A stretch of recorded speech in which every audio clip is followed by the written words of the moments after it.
What's up, everybody? Welcome back to the podcast. Once again, we are here, top three at Bushy. It's been a minute. We know it's summertime, man. We busy, For sure. vacationing, just stuff in general.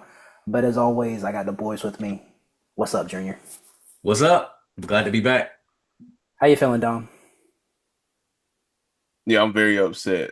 It should have been OKC in seven. Okay.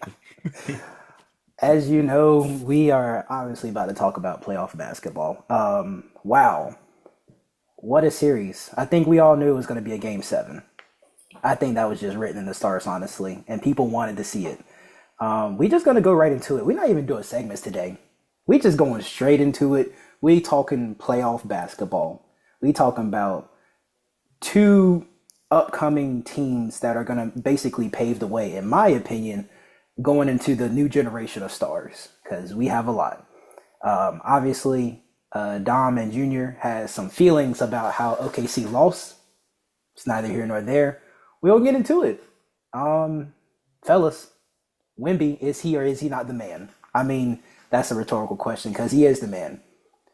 I never seen anybody who had a vendetta against somebody from a young age, losing against Chet Holmgren at age 16. Take that and ball it up into just rage. And every time he see that man on the court, he said, I see "Yeah." red. He said, "I see." I see red. Oh my That's why he gosh! was out there studying with the monks over the summer. I think RDC did it best when they released that video.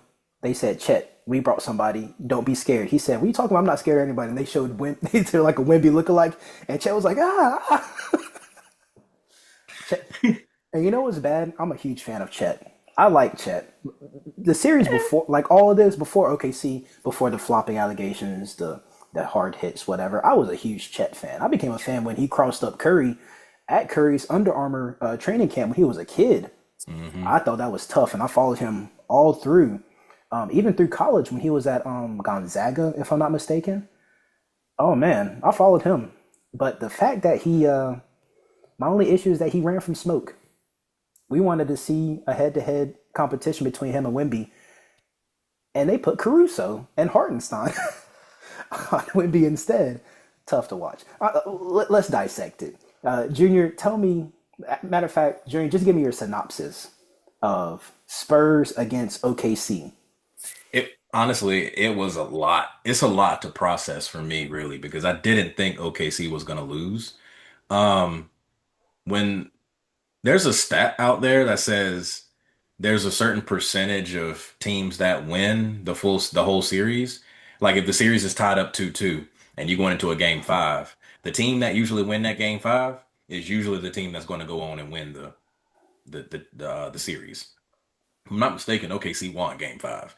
And I was Yep. like, oh, this is wraps, right? I think it's like 85% of teams that win game five go on to win the whole series. Yeah, the stats. Hey, doggone analytics. They did me wrong. They did me dirty. But what can I say? Wembanyama is he's a dog, man.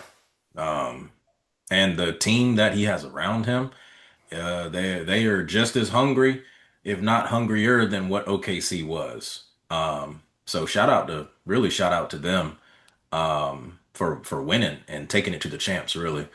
Shea did what Shea does. You know, he goes out there and he gets buckets in any and every which way possible. They don't call him Shea Butter for no reason. He makes it look so doggone easy. Um, but I'll leave it at that. So shout out to San Antonio. I'll leave the why OKC lost for later. So I'll pass it to Dom. I'm gonna be honest with you. I knew when Spurs won game six and it went to a game seven, it was up for the OKC because it's just that it seems like the Spurs have had a chip on their shoulder for the whole season. Seeing Wimby be Wimby, I mean, it ain't much that you could do. It takes a team effort, but the whole thing about the team effort is that you have shooters.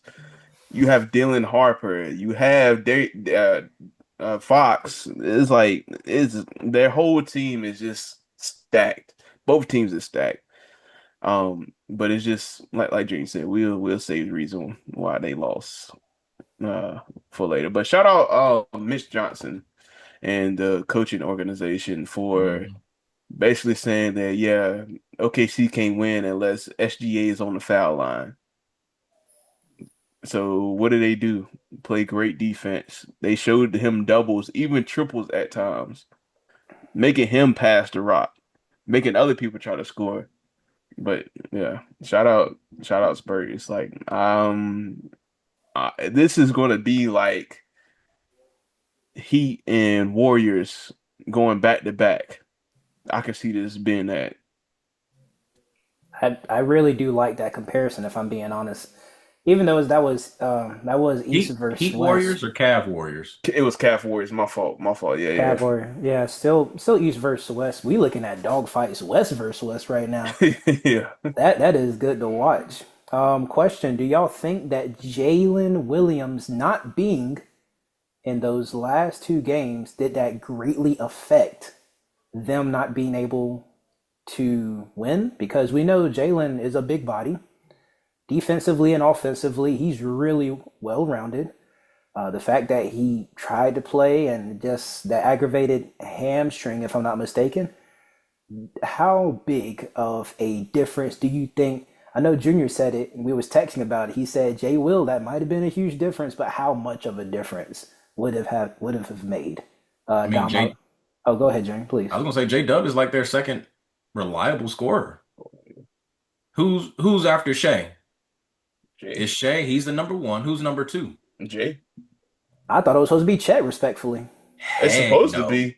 It's He supposed to like, be. look, after that cat AJ Dillon All came that through and dropped 40 earlier this season, yeah, it I'm was just saying. supposed to. It was gonna be Shea, J Dub, maybe a mix between Chet and AJ Dillon, and then it was everybody else.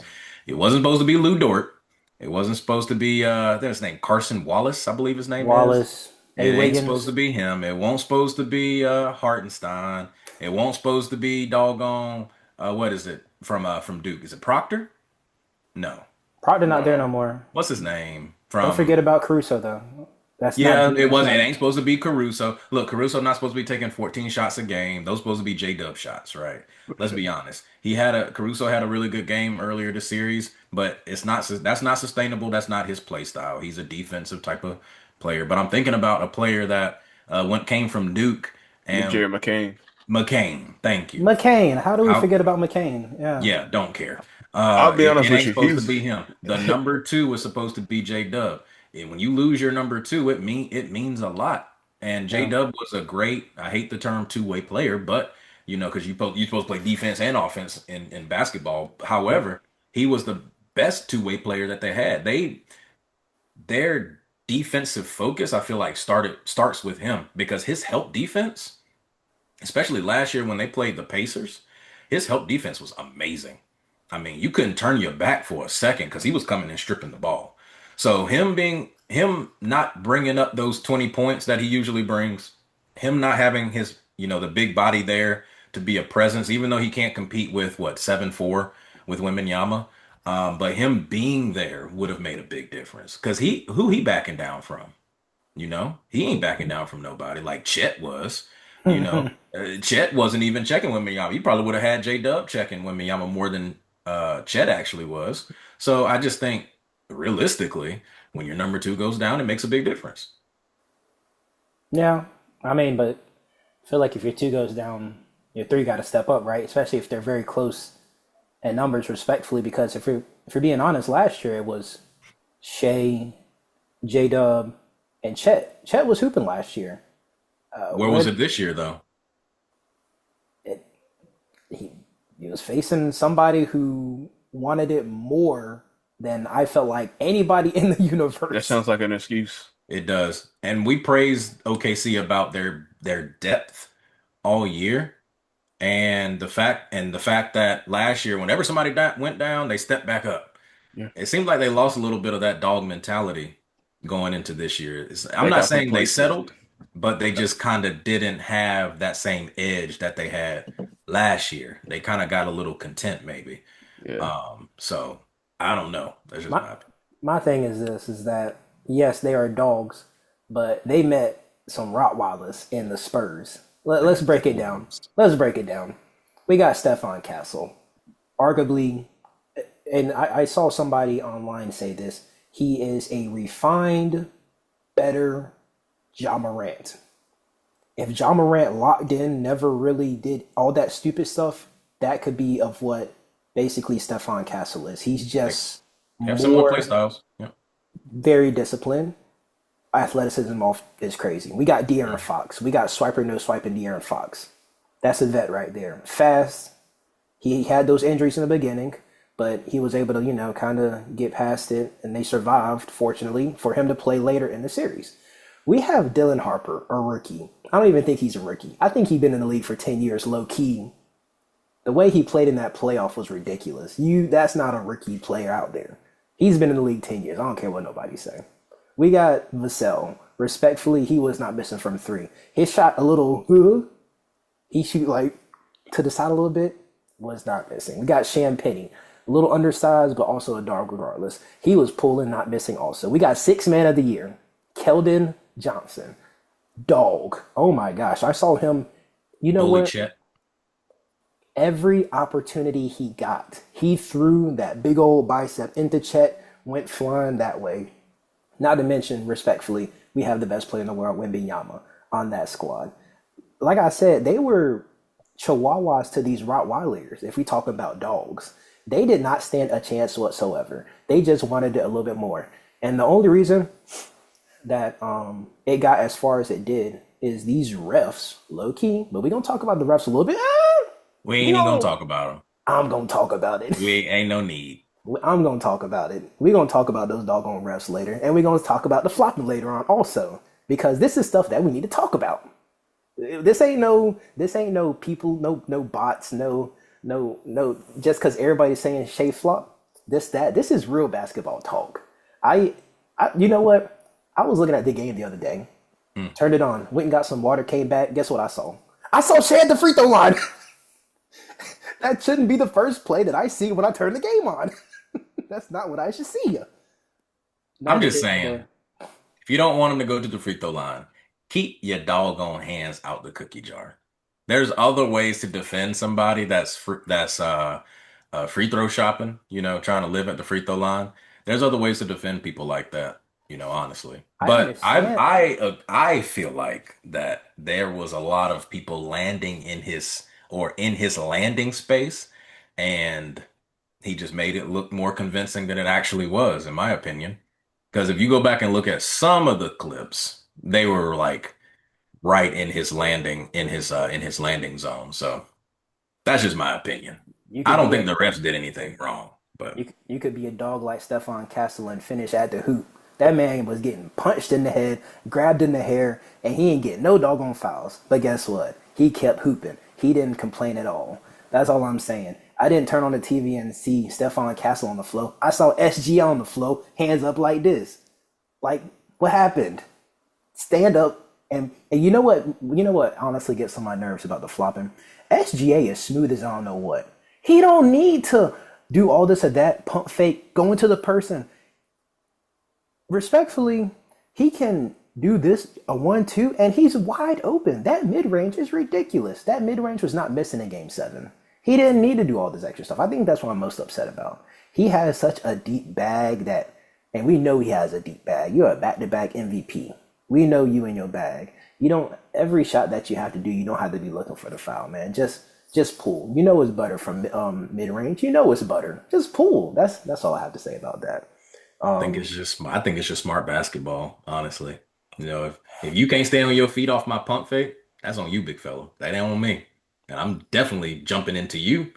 If you land in my space, I'm gonna fall to see if the ref call it. If you put your hand across me, I'm a pull up, with your arm across me, and that's where he gets most of his fouls. And I'm like, keep your hand out the cookie jar. It's as simple as that. I'm in my But opinion, you that's know. that's also the thing. Like people cannot guard him without putting a hand on him. So it's been numerous times to where he hooks, but the way he hooks is like he's going into his shooting motion. It's just smart basketball. Like Smart basketball, man. It's if just great. I will abuse that until the refs don't call it anymore. because if they keep on calling it, guess what? Y'all fouls is going to keep on adding up. We're going to be in the bonus sooner or later. That means I'm going through the free throw line, whether I'm in a shooting motion or not. It's just smart basketball. They just got to learn how to guard him without using their hands, which is hard to do because, like you said, his mid range is very crazy. But It's bring something the that we haven't doubles. seen. Yeah, yeah, but it is also that is something else that I do want to see OKC bring in the offseason is another shooter than other than Jared McCain because he's young right now, so he has a little bit of growing to do. But I want to see them bring like a vet kind of sort of at least that's been in the league for 5 years. I Yeah. have an idea. Let's bundle Lou Dort, Chet, and a pick, and let's go get. I say let's, but I'm not a fan of OKC. I'm just kind of like rooting for the team. But let's bundle them two and maybe a pick next year, the year down the road, and let's get Giannis. Man, But we y'all, can talk I about can't. that later. We can Yeah, talk about it later because you got to Lord keep the have core. mercy. You got to keep J Dub and you got to keep Shea. You got to keep them. So you And thinking honestly, I'm keeping Hartenstein too. yeah, he a big body. Big body. I like Hartenstein. He ain't scared. No, He ain't scared. And he actually defended, Wemby as best as we could possibly expect ask anybody to for defend yeah. somebody that's seven doggone four. you mean So hacking? You talking about that hacking that he was doing? ain't Hey, nobody hacking. hey, Listen, Wemby is 110 pounds with his shoes off. Even look. did y'all see that post game of interview of SGA when they asked him how he did? They were like, "How did Isaiah Hartenstein do on Wemby that night?" Did y'all see his response? He was like, "Not good." Oh, he said he didn't do good? He said, "Not good." Even he felt a little weird about how they were guarding. I'm gonna have to find the clip and but go ahead, Dom, please. All I'm gonna say is, with a person like Wemby, I'm at least putting you on the floor at least 3 to 4 times. I'm using all of my fouls just to make sure you know it's not easy down there in that paint. I don't care if they call it flagrant at least one time. I would take that flagrant. You gotta pause, but you gotta feel me, like respectfully. It's a wild statement, but okay. But you know what's crazy? Dom is not wrong. Dom is not wrong. The only way there's a reason Chet couldn't do anything with Wemby. One, because Wemby is so much doggone taller, got those long doggone arms. But he was just more. He might have had a little bit of weight on Chet too. We talking maybe 5 or 10 pounds. So we talking 110 pounds versus 120 pounds. But at the end of the day, you got to put some weight on somebody that's tall and lanky, and just like when people were driving in and they saw Wimby, they would float it up a little higher, or they would do something different, or they wouldn't shoot it. In the same regard, when you're standing in front of Wimby, if he's thinking about driving, if he doesn't hit the deck hard two or three times, it will make you think twice about driving in. Who did they play that they just lost to before they played uh, OKC? Timberwolves. Right? So they were talking about on national television constantly about how Wemby was upset about how he was being guarded. That's because they were guarding him the way he was supposed to be guarded. Julius Randle bodying Victor Wembanyama, Rudy Gobert doing the same thing, and the difference is Rudy got weight on him, and he can Height. match him for length too. Yeah. So that's what you have to do, and it worked to a certain degree. It's just Rudy is just kind of older, and He's they were horrible. just they had a better supporting cast because Ant wasn't 100%, but the supporting cast got them through that series. But that's neither here nor there. But the point is, you have to be able to do something with that height, putting weight on that height, and making him think twice about driving or doing anything cute. It definitely does go a long way because you saw how frustrated Wimby got. He He got a yelled, tech "My for man throwing the Nas Reed in elbow. the throat," Yeah. right? Yeah. So you see how it works. I mean, can we confirm that at work they ended up losing? Well, we're just talking about in terms of just Yeah. frustrating a player like that, making him lose his cool, right? And then making him make mistakes and think twice about what he wants to do. Anthony, when you're getting, because remember they were talking about fatigue for a little bit with Victor Wembanyama. You think it was fatigue from playing OKC? No, he was probably still hurting from when they played Minnesota. Respectfully, because he hit OKC the wasn't deck. really doing nothing with him. Go ahead, No, dog. he hit the deck plenty of times playing the Timberwolves. A lot. Anytime you hit that deck, it's gonna hurt. It Trust, it's gonna hurts, hurt. It and don't matter it how you taxes. land. Yeah, Yeah, yeah. it taxes you too, man. You know, so it does make a difference when somebody is bodying you and you hit the deck. Think about when we hoop, Anthony. If you fall, what's the first thing you do? Dog, you slap the floor. You be like, "Don't go it," because it's frustrating. You don't. Nobody wants to fall once, twice, three times, four times over the course of a pickup game. 10, 15 minute pickup game. We talking about the course of a series? No, Series where you there's playing no back to way. back. No way. The I more that mean, you hit the floor, the more it's gonna hurt. I mean, respectfully, nobody ever knocked me over in like 10 years. So if they want some, they can come get some. I'm 230 over here, solid 230. You ain't knocking me over. Is that a challenge? Dom, Just saying. Dom, you're my son. I don't even worry about It's that. about to be a flagrant 2 the next time I play you.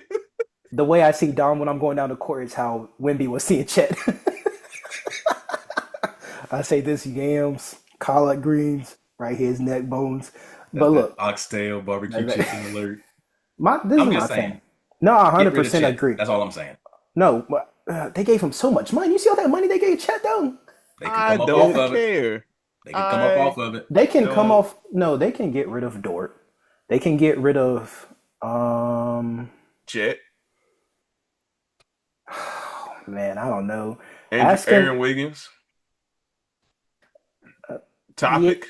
Because you remember, keep in mind, Anthony, just real quick before I don't want you to lose your thought, but they extended a lot of their players this past summer.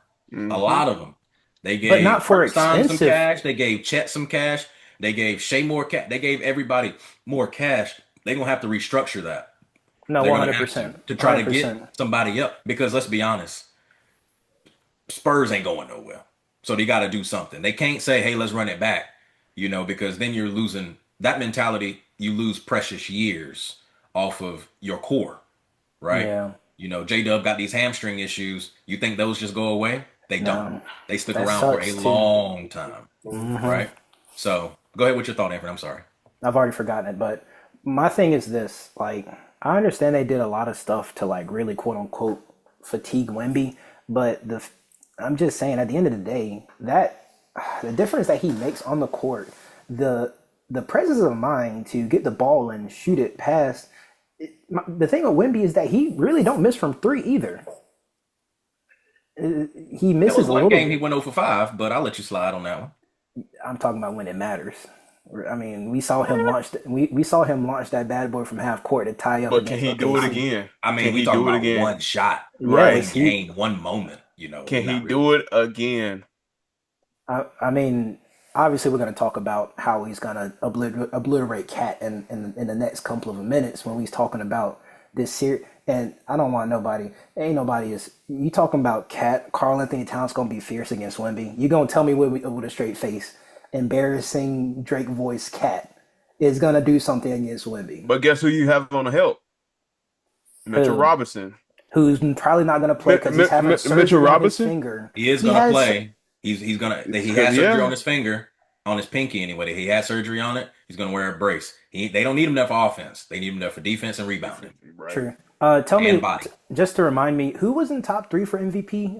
Was it Mitchell Robinson or was it Wemby in his third year in the career of an NBA? Has Mitchell Robinson ever been a top 10 player, a top 15 player, a top 20 But player? See, this is some but crazy stuff but that y'all are saying. but You're hold telling on, me hold on, with hold a on, hold straight on. face that you're But going to hold on, say hold on, hold on, hold on, hold Mitchell on. Robinson is going to hold Wemby down? Oh my gosh, you got to be You don't. kidding He me. don't have to hold Wimby down by himself. That's the reason why you have Cat. That's two big bodies down there. Like Junior said, Wimby is 110 pounds soaking wet. You have Cat on him, which is a big body. You Cat have Mitchell sucking, Robinson. he's about the Hold same on, hold, weight. hold, hold, hold, hold, hold, hold. You have Mitchell Robinson, which is on help defense. That is a shot blocker, a rim protector. It's going to a game 7. I don't care what You you say. talking It's about going to shot a blocker, game rim 7. protector against somebody who just won Defensive Player of the Year? Are we serious right now? But he'll be on offense while he's on defense. While Mitchell Robinson's on defense, right? I put my little I homie Luke Corn. digress. Let's go ahead and move on. I'll put Luke Cornett on Mitchell Robinson and call it a day. I don't even worry about Mitchell Robinson. Yeah, you know what? Y'all people are fooled that they beat the Cavs. The Cavs are trash from the get go. They shouldn't have been there in the beginning. Respectfully, Donovan Mitchell. If this message ever comes across your feed, leave, Respectfully, please. leave. What did anybody else get hyped when James Harden came to the Cavs? Maybe me 10 years ago. Not now. That's a Makes us jealous. cone. That's a cone on defense. Are you kidding me? I will say What? this. I will say this regarding the defensive part of, and we'll get more into, our picks for the next series here, the finals. But I will say that just simply from a defensive perspective with Wemby, he is smart. So, but I do think that if you want to win a game, you have to make it a game where the others, quote unquote, have to beat you. I'm okay with, is it Vassell or Vassell? I think it's I think Vassell. it's Vassell. Yeah. Vassell. I'm okay with Vassell making threes, Champagny making threes. I'm even okay with De'Aaron Fox doing his little thing, and Stephon Castle too. But Wemby, I'm trying to keep him, you know, 10 and 15 at the max, And I think their team defense is what's going to set them really apart because I don't know, y'all gotta keep in mind, my Mikal Bridges ain't no scrub on defense. Um, what's my man's name from OG? He not a scrub on defense. I'm not talking about straight up defense with Wemby. I'm talking about on the help side. Yeah. Because Wemby ain't going 1-4 flat. He it's not like he at the top and everybody going to the corners. It don't work that way, not anymore. So he gonna have to drive and turn his back. Because let's be honest, when you got Cat standing down there and you do have Mitchell Robinson standing down there, it's gonna be much more difficult. Because let's be honest, Chet won't jumping. Shea was jumping, but it's Shea against 7-4.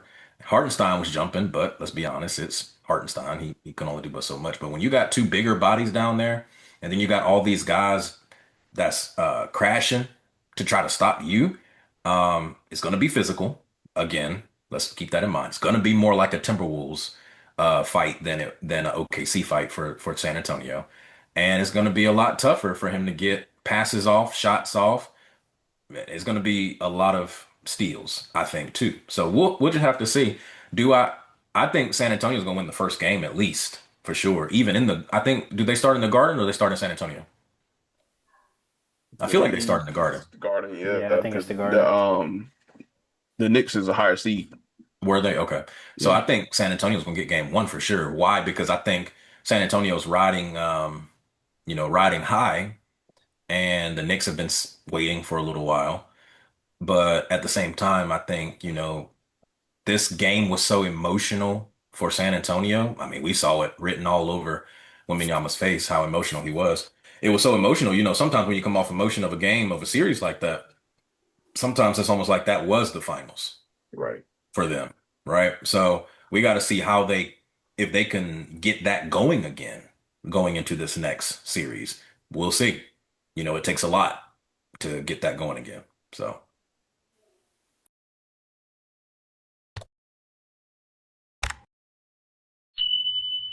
All right. Now the last thing we're gonna talk about before we get into these finals predictions is we gotta really hold these refs accountable for some things, right?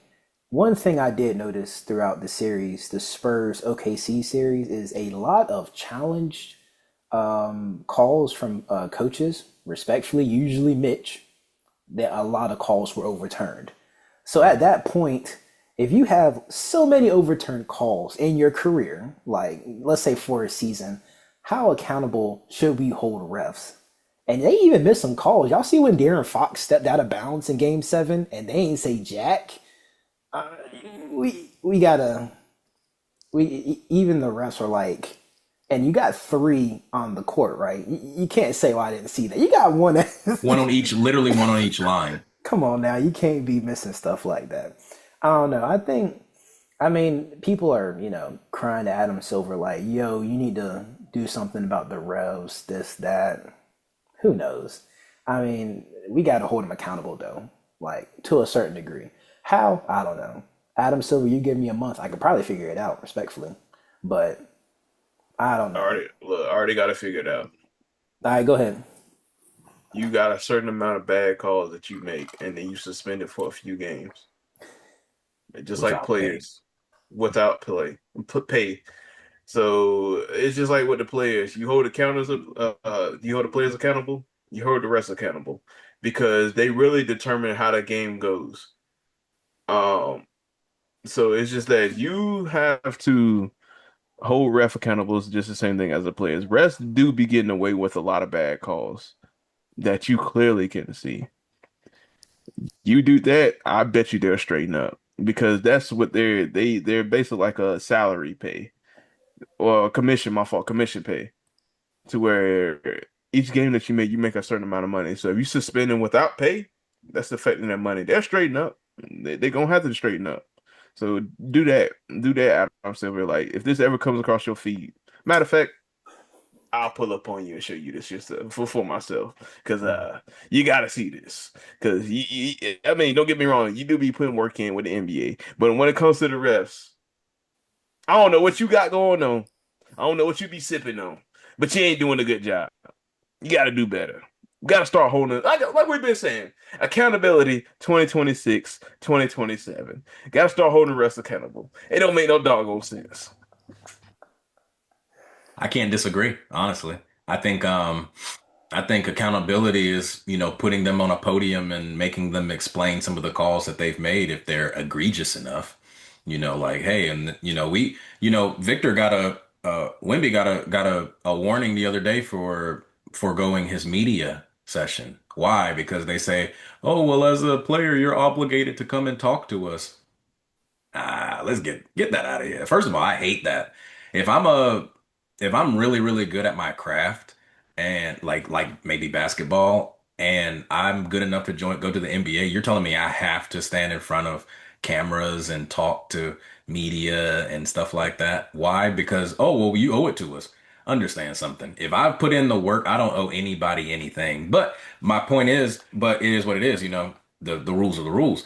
If we're putting that type of stipulation and that type of that uh I guess whatever you want to call it, but if we're putting that on players, then we need to make sure that I think it would be a great idea to do it to referees as well. Hold them to that same standard. That's the word I was looking for. Hold them to that same standard. And, you know, because like Dom said, if they get on that podium and they have no idea how they missed that call, I mean, don't get me wrong, they get fatigued too. They're tired. They're running up and down the court the entire game. Let's be honest, it's a lot of running over the course of a game. I mean, hey, things are happening quick. It don't look like it's happening as fast on TV, I'm sure, but in real time, I'm sure it's very easy to miss calls. However, you're paid to make sure that these calls are correct. That's why you have three people out there. So, hey, if his back was turned to me, I didn't see it. Okay, well, he was facing that other referee. Why did he miss that call? Maybe somebody was in front. There's always context. Okay, we get it. If everybody was standing in a certain way and it was blocked and nobody could see it, okay, we get it. But if De'Aaron Fox steps on a line and has the ball in his hand and you're sitting there looking at the line like this, come on, come on to the podium. Let's talk to you real quick. I guarantee that they will likely they'll at least start looking at calls more, maybe. I'm not sure what that call was. Let me run over to the monitor real quick just to make sure I make the right call. Stuff like that, which is totally acceptable because, these possessions, especially in the playoffs, they mean a lot, right? In terms of momentum. So, yeah, suspend them for a game or two, mess with their money a little bit, put them on the podium, make them talk, and I think it goes a long way. Yeah, give That, him like a little post game interview. Little presser. yeah. Well, they'll That straighten up. also like remind me of like what college refs do. Even NBA refs, if they're not sure about like a 2 or 3 point, if the foot was on the line or something like that, during the break they go back and look at it. That's what these NBA refs got to do. It's okay to call an official timeout to go back and review something if Mm, you think you missed it. mm. If you're questioning the call, it's okay to go back and do that.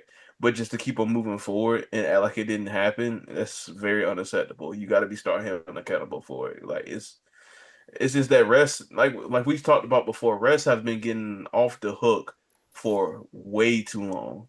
Like it doesn't make sense. If we're holding the players accountable, hold rest accountable. I think it will slow the game down though to look at so many different calls.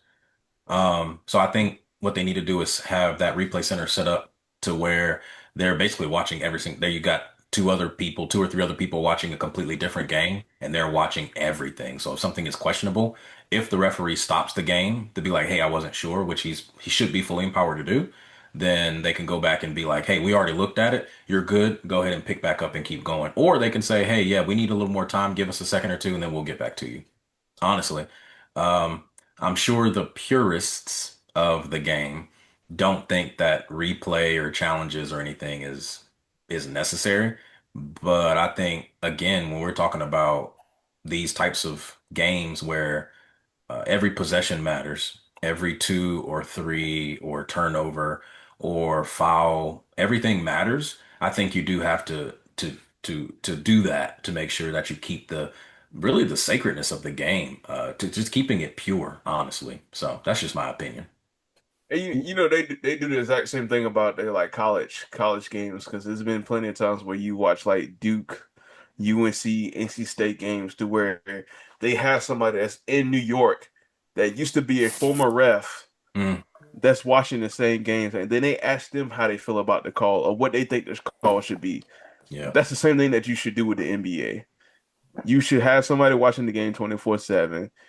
If the commentators asking what their call should be, that's the person that the ref should call. Be like, hey, how do you feel about this? Or what did you see?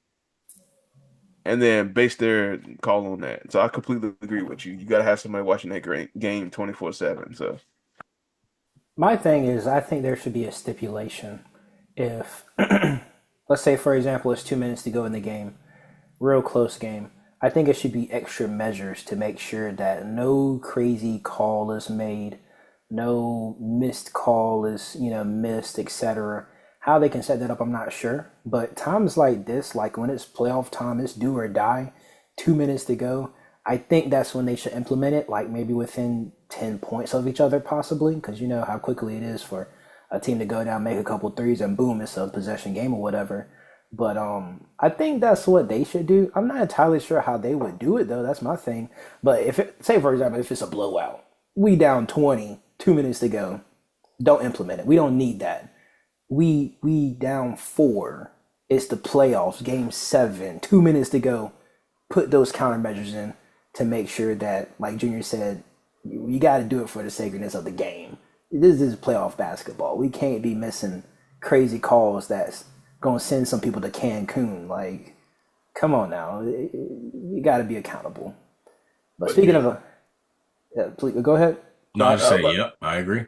Uh, but the thing about that is like even if it is a blowout, you still gotta hold refs accountable for it. It don't matter if it's a 40-point lead, if they miss a call, then you still gotta hold them accountable because the way that I would do it is I would have somebody watching the refs and watching the game to see how many calls they miss.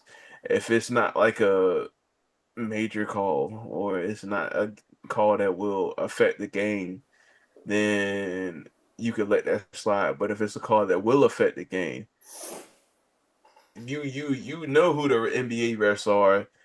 Put a tally beside the name every time that they miss. If they reach over five, cool, let's talk about it. Let's see what you could do to improve better. But it like I said, you just gotta start holding them accountable because it's so many bad calls that refs make that we do not shine light on. Mm. And it's becoming a new normal. It's sad to say that, but it's becoming a new normal. We gotta improve on that. And there's not a lot of visibility to like what referees do. You know what I'm saying? Like you don't hear a lot about what they do, their processes. Whenever there's a new collective bargaining agreement or whenever the NBA Players Association is is negotiating new contract terms or whatever the case might be. You always hear about that. There's always a lockout. Yeah, there's been lockouts for the referees as well because the referees do have a union also, but there's not a lot of light that's really shed on like some of the different parts of those contracts. Like what do they, I know we say they referee, but what else do they do? You know, do they have to talk to media? What's some of the different things that they talk about in their contract? Like what are they looking for? Like is it just, oh, we need X amount for this for the number of games that we or for each game that we officiate for players in our union? Like is that it? There has to be more to it than that, right? So I'm just curious about more of the terms on that. Maybe that could be a good research project for Dom to do, and maybe he can report back to us. Bro's giving out homework. It's Senior crazy. reporter Dominique on the trail. But That was what's funny was like what I've picked up on was Scott Foster and CP3. God, the worst. How did the NBA not do something about that? But right, they The said that worst. every clutch game that CP3 has been in and Scott Foster has ref, He lost. CP3 has lost. You gotta start holding refs like that accountable. Like that doesn't make sense. And then CP3 came out himself and talked about the whole situation, the reason why they have beef, which is very reasonable on CP3's part. But it's just that you gotta make sure that you suspend these refs, especially if it is known to media, and media will pick up on it quick. It just doesn't make sense. Like it's very unacceptable. Like Adam Silver has to do a better job, even though he's a Duke alumni. Don't get me wrong, But even but the we just media gotta. don't really talk about it much either, though. That's true. That's Y- true. y- Unless it's like Y'all, a, y'all, unless y'all, it's like y'all a, sensing a pattern here? We don't know much about what they do. The media don't talk about. I think they talk. I think Stephen they talked about Scott Foster and the CP3 thing like once. yeah. Ain't nobody ever talked about Tony Brothers.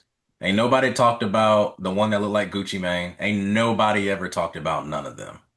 Why don't they talk more about them? Is it because they're scared of afraid of losing them? I don't think that should matter because there's young ones that you can just train up and make them better, right? But it's insane to me. It also goes like along with my job. If we see that it's a ref that's um not doing his job well, we report it back to the booking company, and they might sit him out 2 to 3 games, or 2 to 3 nights. They're holding their umpires, their refs accountable. That's what the NBA should start doing. It got to be to where you're reporting back. Coaches is reporting back. Don't get me wrong, coaches can be very biased in certain situations, but you got to really review the footage, watch the game, have somebody that watch the games and reports back to the organization of what they are doing wrong. It just we the refs. Got to Refs. put them yeah, in a headlock sometimes. yeah. All right, let's see how that works. Speaking of, I think Dom mentioned something about blowout games earlier about reviewing it and whatnot. How about this blowout series that's about to happen between the Knicks and the Spurs? Spurs in four, right? No. Oh, okay, for Knicks in sure. 7. Matter of fact, okay, let's go ahead and say our Dom say Knicks in seven. Respectfully, I say Spurs in five. The gentleman. I say Spurs in five, man. They don't know. They just beat OKC, previous champs, a previous MVP. What you say, Jerry? They on a high right now. They on a high. They on a high. I say But Spurs in five. guess Ugh. what you do after a high? You You crash. crash. So it's bound for them to crash. I don't know, Wemby I man. was hope. so doggone emotional after that game 7 win. I feel like that he's going to be on like a down slope because you're so emotional with the conference finals. When you get to the finals, the NBA finals, you're going to crash. You're going to crash. She's going to be like, oh, we won the conference finals. Mentally, he's gonna be like, let's take a break. You can't do that.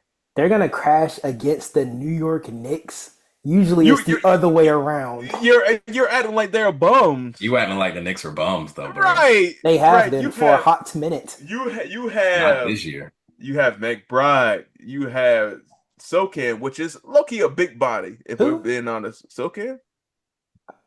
Oh, from You the used to play for the Spurs. Yeah. Spurs. Okay. You have Mikal Bridges, Jalen Brunson, Alvarado, OG Cat. Ananobi, Cat. You're acting like they're bums. They made They it have a to the good finals squad. for a reason. I just feel like you just named a bunch of people that Stefan Castle Loki gonna catch a body on, if we being honest. Okay. I just remembered something though. We were talking about just now how emotional Victor was after that win, right? This man was crying, hugging his teammates. Let's be honest. Did we all feel like it was a little much? Very. Okay. Huh? So think back to remember when I know what you're about to say. Kobe? no, Anthony, no. Oh, Look, when the doggone Minnesota Timberwolves and Patrick Beverly won that last game and made it. I think they made it to the playoffs, right? Or did they win a playoff series? I can't remember what. Look, They just they made were it to the celebrating, playoffs. taking off the jerseys, waving that junk around. You'd have thought they won the NBA Finals, right? Everybody was clowning them. Everybody and their mama was clowning them, Anthony. This man, you'd have thought Victor Wembanyama. If look, all you had to do was take that scene and drop some confetti and balloons, and you'd have thought they won the doggone NBA Finals. Yeah. But and everybody's talking about, oh, this is he dominating the game. Like, okay, this is kind of where I get a little fed up. National TV, national radio, they talking about, oh, he playing like Michael Jeffrey Jordan. He got the Mamba mentality. I said, Kobe would never have celebrated this. not at Not a all. Western Conference championship. Kobe would have been pissed. Why? Because it took 7 games to do it.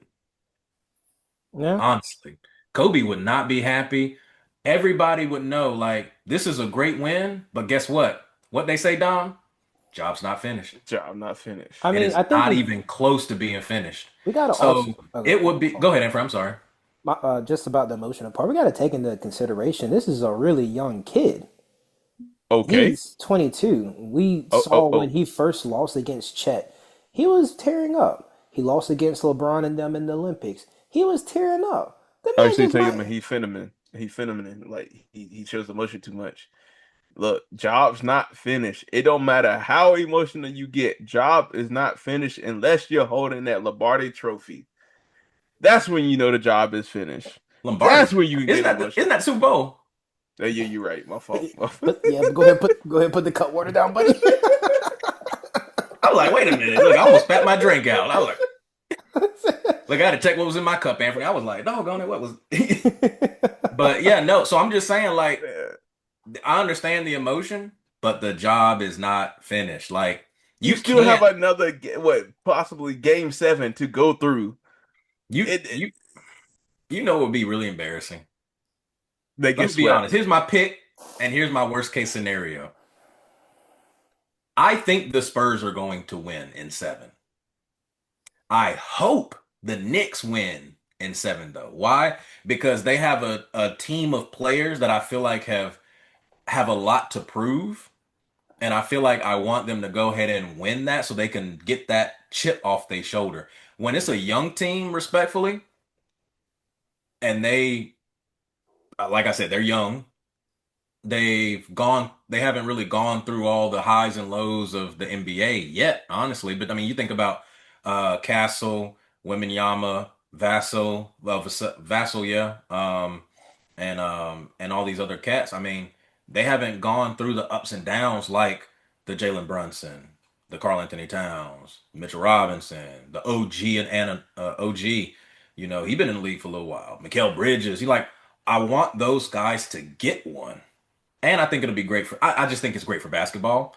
But I feel like obviously that, you know, overall the Spurs are probably going to be maybe too much. I don't know. I hope the Knicks win though. So that's my pick, Knicks in 7. It would be very embarrassing for the Spurs if after all that they go into the doggone Garden and they go down 0-2.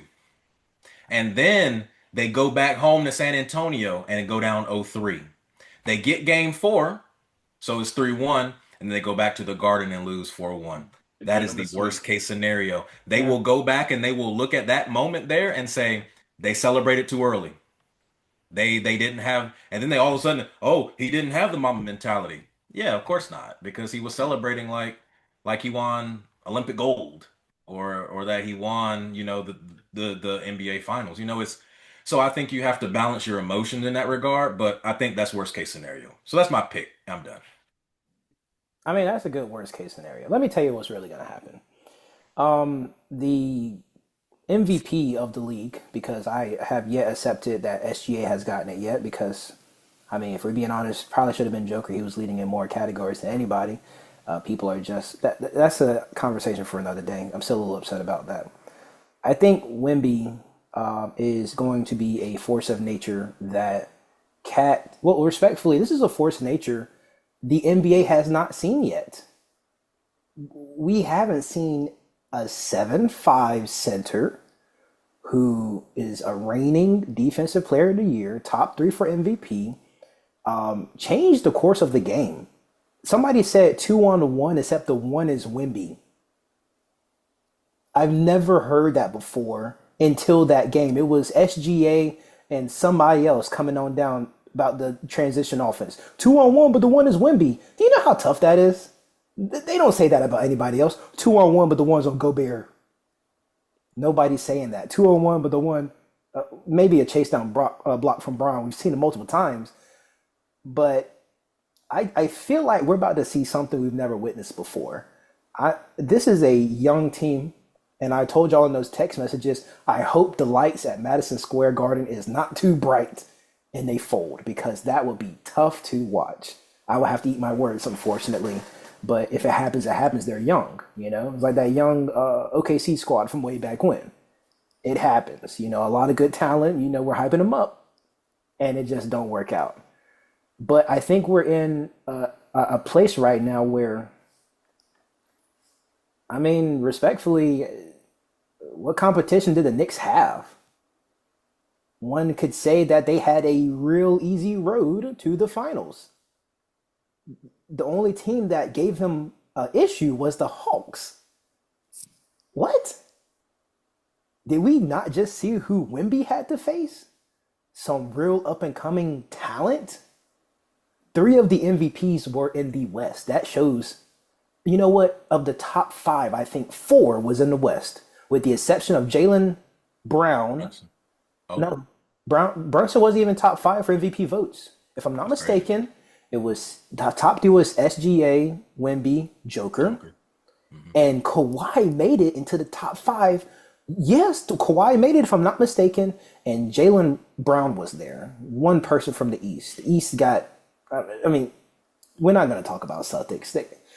We actually are going to talk about Celtics, just not in this podcast. We're going to have to talk about what they got to do. The West was so much more tougher than the East. And respectfully, everybody tried different things for Wemby, yada this, yada that. And I understand Wemby, you can have so many countermeasures from Wemby. What about these other guards? What are you going to do when Dylan Harper, hits you with an in and out and that layup that is cheesecake, basically? Somebody said Dylan Harper's layup package is like a menu at the Cheesecake Factory. What are you gonna do when Stephon Castle, right? What are you gonna do when Stephon Castle hits you with some crazy stuff off 2 feet? Dang, his head's at the rim. Oops, I just got dunked on. What are you gonna do when Vassell is like on fire from 3 when it happens? We got 6th man of the year, Keldon, coming down. Who's gonna be really fighting OG? I can't wait for that matchup. They're both almost, the same Same size. bill. Yes, but I mean, if we being honest, they were kind of coasting. I mean, the Knicks, they didn't really have to fight. The East, I mean, we always said that the East was a lot weaker than the West. East ain't been the same since Braun left. I Bron will had, say before Dom goes, I do feel like I trust the defenders on New York more than I trust the defenders on OKC, just because of their length. OG's got long arms, but he's built. So yeah. I don't know if I'm not too concerned with Vassell and Castle in regards to that. And then you got Mikal Bridges as well. You got two very good two-way players that, hey, if we don't need to focus on offense, we just need to focus on defense. That's fine. We can do that. So I do trust that a little more. So I go hit ahead, you Dom. with this. Oh Oh, wait, Don, wait 1 second, because I want to ask y'all both this. How long are they gonna have to play their starters, Knicks? Because I know nobody on their bench. How long are we gonna have to keep Brunson, OG, Bridges, Cat? How long are we gonna have to keep them out there? I'll be honest Because with you. once they go to the bench, game over. We already seen that Wimby can play 48 and not get tired. He played 48 minutes, did 40 points and 20 rebounds, like eight What series are blocks. we talking about? We talking about the series just now against OKC. That first game, Wimby played That's my 48 minutes. point. That's my point. If you have physicality like the Timberwolves have, he's gonna have to sit down because that's gonna wear down on your body. But it hasn't Respectfully, yet. that you know what? After that We're game one, saying that's that that it's time gonna. they were talking about fatigue though too. We're yeah. talking about this, and Wimby is still playing amazing game by game. He might be tired. He's Respectfully, who has OKC had that has physicality that Timberwolves have had? Let's talk about that. Who has had size that Timberwolves have had? We're talking about you got Cat, which is 7 foot, and then Mitchell Robinson, which is 7 foot, that has size. Physicality will play a part on Wemby. Don't get me wrong. Yes, he do what Wemby does, but physicality at the end of the day will wear down on your body after game 3. I don't see Victor playing 48 minutes in any of No, these games coming up, no. there. respectfully. He's not. I tell you what. If he And needs I to, he will. I will answer your question though. Off the bench, I know McBride, I know Alvarado. We're Um, not talking about Alvarado. We're not no, Okay. talking you about just asked Alvarado. who was coming off the bench, We're where they not. going to play. So I'm just naming some names. I don't know anybody beyond those two. I And have we to look. also got Josh Hart, who's a little inconsistent, just a tad bit. Josh Hart. You also have what's the guy's name? Landry Shamet. He's a sniper from three. So I mean, you got bodies, but I mean, coming off the how many people we got? Keldon Johnson coming off the bench for San Antonio. We got I think is Harrison Barnes coming off the bench for San Antonio as well. I don't know if It- Harrison's going to play It's, as much, but who knows? Who else we it's got coming off the bench? Dylan Harper, and then who That's right. else? We got Dylan everybody that Harper. we We have got everybody that we have named isn't a vet in the league. We have the Knicks who has multiple vets along with young people.